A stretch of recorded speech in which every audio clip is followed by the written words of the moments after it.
Everyone. This is Eric. This is Eric and James, and we are bringing you a special 10 at 10 from the Ear Hustling Podcast.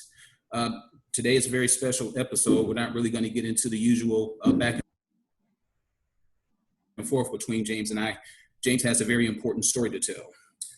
It's something that deals with, well, I'm going to go ahead and let James tell the story, but it affects millions of people, and it's a topic that doesn't get touched on a lot. So, James, first of all, how are you doing? Good, man. How about you? You know what? Not too bad. Not too bad. I'm going to go ahead and let you get into your story because you've got a lot of important details that you need to educate America on. So without further ado, James, the floor is yours. Appreciate it. So I'm going to say, I'll be honest, we've done several episodes and I've not been more nervous about doing an episode than I have today. But it's all good. This is my story and this is who I am. It doesn't define me. But today we're going to talk about mental health. And it's something I've struggled with throughout my life. Just to I'm going to give some high level information, if you will. I'm going to touch on some things. I'm not going to go in great detail because we want to try to keep this show as close to 10 minutes as possible. At another time, I'll have more opportunity to go into more. If you have any questions, comments, anything, please leave them in the comment box, and I'll definitely reply to them later on. But Mental Health Journey by James Montgomery. I've attempted to commit suicide at least 5 times. The very first time I was around 10 or 12 years old. The last time was, I can't recall, it was either 2001 or 2002. I believe 2, but I'm not 100% certain on that. Throughout my life, I've experienced self-hate, low self-esteem. I didn't feel worthy of anything, especially life. Throughout my life, earlier on especially, I jumped from job to job, not really knowing what I wanted to be when I grew up. That took an effect on me. When I graduated high school, I graduated ranked 5th in my class, so I had loads of potential, but nothing of relevance happened after high school. I felt like a disappointment to others, mainly myself. I've never heard my family really tell me, when I say my family, I'm speaking to my mom and dad, tell me that they were proud of me. I felt like I never gave them a reason to be honest. And as many of you know, my mom passed away just over a year ago, June 29th, a couple of days ago. It was a year. And about 6 months before she passed away, she told me that she was proud of me. And that meant the world to me.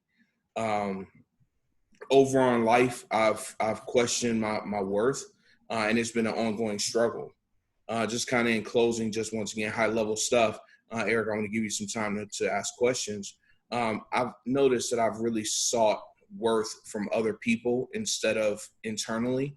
And I think that's been a problem. And that's why I think I'm so grateful. One of the reasons why I'm so grateful on having my wife, because she's a huge supporter of me in any and everything that I do. Even if she doesn't like it, she's a huge supporter of me, and she keep it real with me. You know, she don't let me have pity and drown in that. And she just call me, excuse my language, she called me on my shit, you know, and she keep me on my toes. So that's kind of, once again, brief overview of me and my mental health struggles. James, thanks for sharing. I know that was difficult. Definitely something that we need to address. I've got a couple of questions for you because there's some things about you, as long as I've known you, I didn't notice about you. Did you seek out any therapy when you were younger? I'm going to share this, and I hate sharing this part because it makes it seem like he was a bad person. I've only gotten treatment one time, and that was actually in my adult life. There was one particular time, the second time I attempted to commit suicide, I wrote a letter, and that letter was addressed to my parents. And I remember my father, he was old school. So this is going to sound like he was a bad person, and he wasn't. It's just bad choice of words. After that attempt, he made comments several times and saying, "Oh, I better let you do what you want to do, or else you're going to write another letter." You know, and that that statement really impacted me. You know, my father, you know how stern, strict he was. Once again, I love him to death. He was a great provider for me. Gave me everything I needed. So that kind of statement really did not allow me to seek out treatment that I probably needed, especially growing up. Do you think by you being biracial, with all of the different stuff that entails with being biracial, not being able to fit in completely with one group or the other, did that impact you? I can't necessarily say being biracial, played a fact on that, but there was many different ways that I didn't fit in. Once again, growing up, people don't know this about me because I'm totally different now, but I was very quiet. I was very shy. A lot of the reasons because I didn't like myself, because I didn't think high of myself. I've always been big. I was 145 pounds at 9 years old, I've always been a big boy, so I was teased, in school. I did experience that, so I think those things kind of played more of a factor than race. All right. When do you think you turned the corner? You alluded to the last time that you had committed attempted suicide was back in the early 2000s. What was the major breakthrough that caused you to have more confidence in yourself? Well, I'll be honest with you, Eric. I still struggle with that. I do. I put on a pretty good front on certain things, if I'm being brutally honest with you. But the biggest thing, and it honestly is acceptance from my wife. To be honest, that plays a huge role. I'll be married 17 years this month. And I never thought that would be me.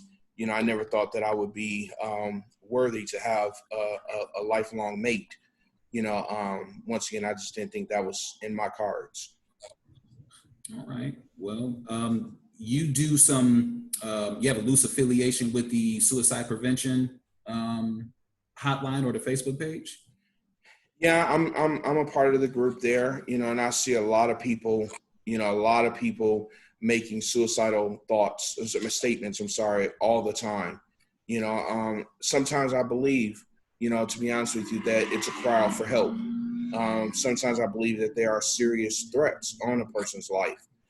It's not for me to judge which one is which. I take every statement of any type of thought of suicide, I take it very serious. We only have one life. You and I have a mutual friend. I don't know if you know this. We have a mutual friend who lost a sibling to suicide.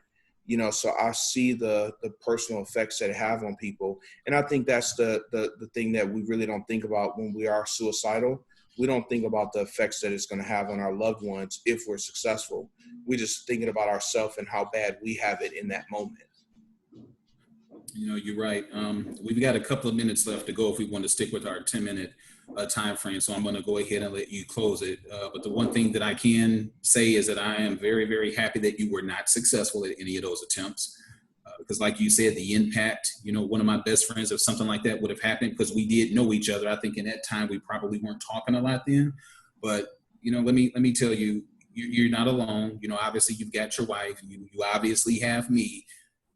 And that really goes to everybody, that's out there. You're not as alone as you think you are. In the moment, you can't see it, but we all go through struggles, and we all need to be there for each other. I may not understand exactly where you're coming from, but I will always be there to support you. So I'm going to go ahead. I'm done talking. I'm going to go ahead and let you close out this episode. And anybody, if you have any questions for James or I, please make sure that you go to our page and we'll get back to you. Yeah, I appreciate that, Eric. Yeah, once again, this is a topic that cannot be afforded to be swept under the rug. We're going through a lot in our country right now, in this world, that can make you feel isolated and make you feel alone. And that's not how someone should feel. You really shouldn't. You have to find an outlet, whatever that may be, a positive outlet. Find someone to talk to. Find a hobby. Find something that's going to take your mind off of things, what's bad. Don't put a Band-Aid on it. You got to address it, but address it in the right frame of mind.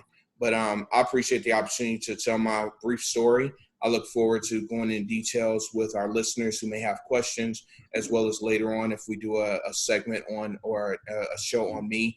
Look forward to answer anything that may be asked.